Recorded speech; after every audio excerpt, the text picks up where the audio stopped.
I think this is a perfect time, again, for correspondent banking.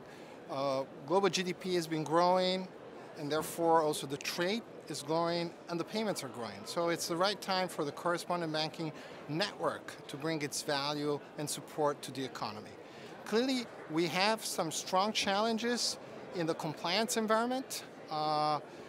We need to be really careful. There's an enhanced regulatory component where financial institutions are suffering, and we see that in the overall decreased number of correspondent banks that we have throughout the last years, okay?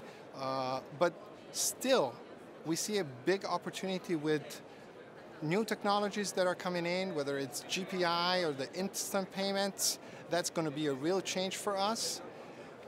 Overall, the future will be on how all these systems interact together for a new global network of the correspondent banking.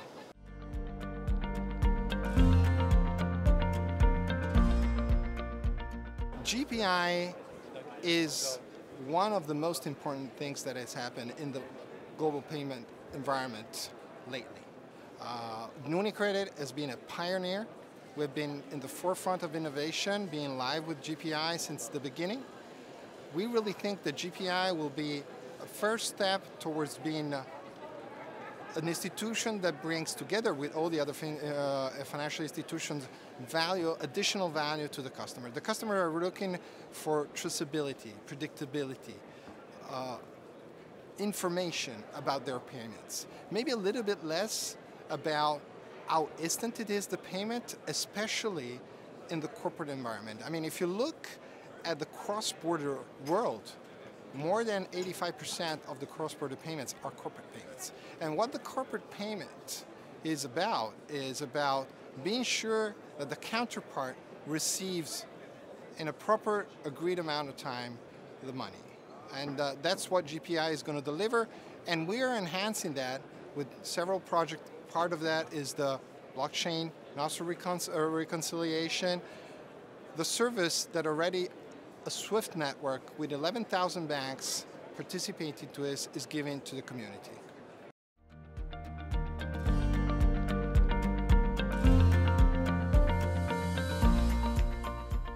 Banking is a people business. I mean, I think Sibos is a perfect example. We have even more attendees than before, even though we have much more fintechs, okay? So technology is not driving away from what people bring in the value chain of the commercial and financial institution world. People will still be there to understand the needs of the customer, to be close to the customer, to listen to the customer, and to work together with technology in developing solutions for the customer. So yes, I do think it's still a people business.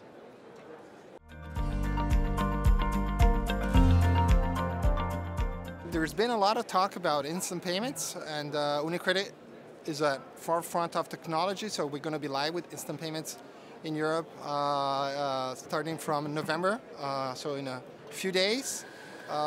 My view on instant payments is that it's surely going to be the future, okay? But right now, we see value in instant payments in consumer and retail business.